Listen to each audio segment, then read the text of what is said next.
Hi there, Zam here from NerdTube. These are my thoughts and spoilers of Tulsa King Season 3, Episode 4, Staring Down the Barrel.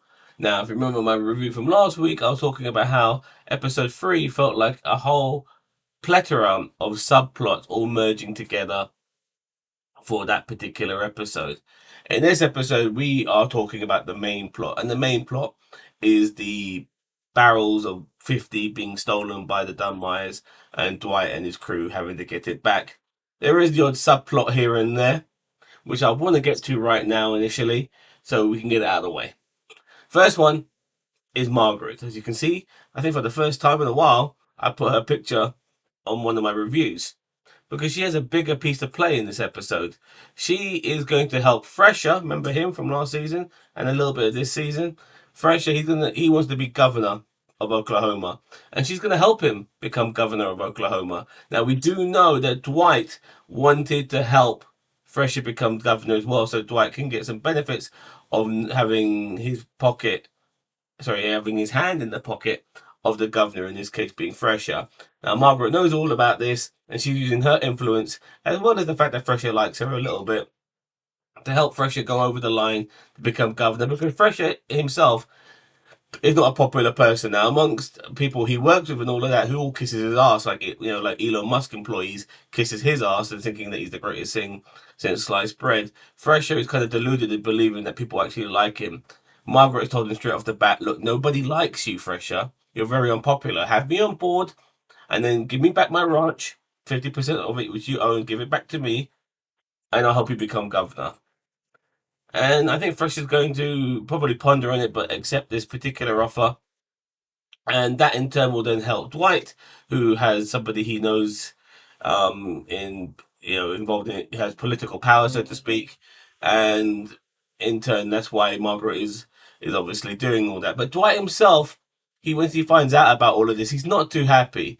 He's a bit jealous, a bit worried about Fresher moving in on his woman because Margaret is his girlfriend and all of that. And you can see him, he's a bit upset by it all. But Margaret, she knows how to play Dwight really well. And it's quite lovely to see, Dwight getting a bit jealousy and all of that sort of stuff. But regardless, we'll see how this pans out for Margaret and all of that. No real FBI shit going on today. I think the feds did call Dwight at one particular point, but it didn't really go anywhere. The other subplot is the creating of an AI character to help sell the 50 whiskey. Now the 50 hasn't been brought back, but Dwight is expecting to get his 50 back. But in the meanwhile, Bodhi, who's also doing some undercover work to find out where the 50 is by using his skills as a hacker and basically looking for some sort of digital trail, is also creating an AI character to help sell the 50. This was all very bizarre, but at the same time, it was really cool to see things like AI technology, in modern shows. AI, it has become a part of our way of life. We can't even tell the difference at times. I mean, the uncanny valley is there, and you can actually genuinely see it if you look hard enough. But the real funny moment when you first see this AI character and he waves, and you notice that he has 6 fingers. I think the irony of all of this is that there is an actual actor actually playing an AI character, and it's not an AI character created at all. But I assume, don't take my word for it, I might be wrong about that, but I would love the fact that instead of using AI to create a character for this show, he actually hired an actor to play an AI character. That would be pretty cool if they did that. But back to the whiskey. Now, Tyson has been kind of scolded, and he's having to learn the lesson the hard way. Look, stop being so fucking, high and mighty. Stop acting like you're the man. Look over your shoulders. You gotta be part of the family. That Vin Diesel family shit really played a part in today's episode. And he also finds out from his dad that, who helps him a little bit, that his dad used to be part of a crew when he was younger. He wasn't always a goody two shoes plumber, but obviously once he had his son and got married to his mother, like he wanted to move away from that life. But Tyson and his dad goes basically looking for this whiskey.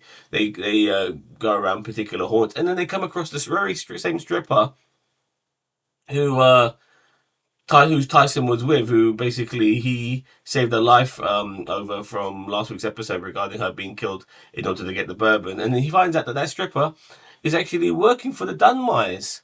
And so they follow her and they come across where the bourbon's being held.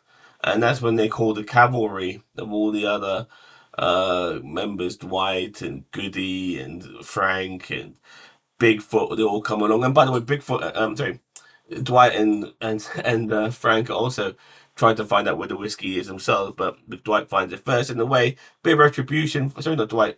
Tyson finds it first in a way, which is a bit of retribution for Tyson, as he needed that, but it was with the help of his dad as well. And our crew, our boys, managed to get their whiskey back. They grab hold of Dunmire's son, Cole, and they use him for bargaining in order to get the whiskey back. And now the whiskey is back with Dwight, minus one barrel. One barrel is still with the Dunmires, but as you can see in this picture next to me, they do try that whiskey in the way Robert Patrick's character is like he's holding the Holy Grail and drinking and all of that stuff. He's also an absolute religious fucking nutcase, like a lot of religious nutcases are. And yeah, it was just an interesting moment where you actually, I thought at one particular point, Dunmire wasn't going to give up the whiskey for his son. You know, he treats his son like shit. Doesn't actually at times give him the plaudits his son deserves. His son got him that whiskey. And instead of saying, good job, son, well done, son, all of that sort of stuff, I'm proud of you, son, he still shits on him.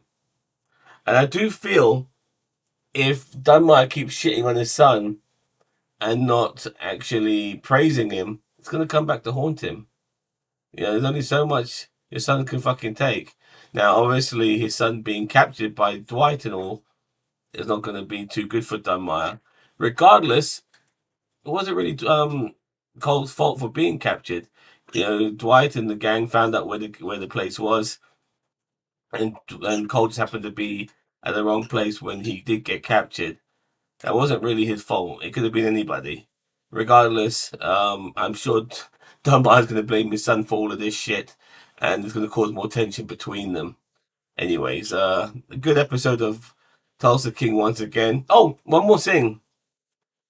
Ryan, is it Ray? Ryan? What the fuck is his name? The boss of bosses, the guy in New York. He gives Frank a call saying, yeah, if you want anything, you need anything, just give Ray a call. Basically saying, yeah, if you want Dwight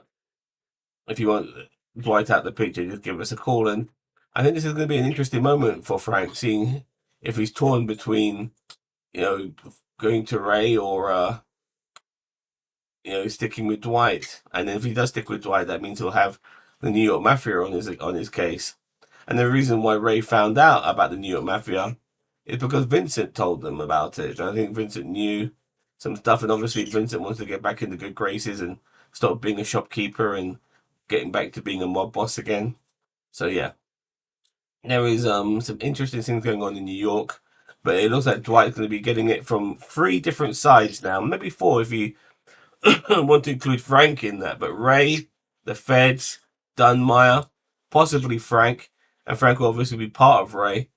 Yeah, there's some dark times ahead for Dwight, and he's on his own, and his crew can only do so much. I mean, he's got Goody, who could turn on him on a dime if you know, because Goody's the sort of person, you know, who looks at what's best for him.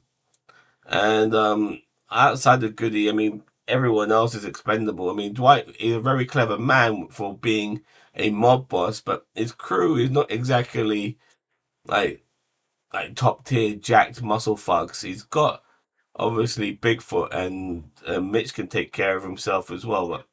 And you know, Tyson could be a bit handy in the fight, a little bit, I guess. But outside of that, who else is there? So Dwight needs to, you know, watch himself. But you really saw Dwight's intelligence as a boss.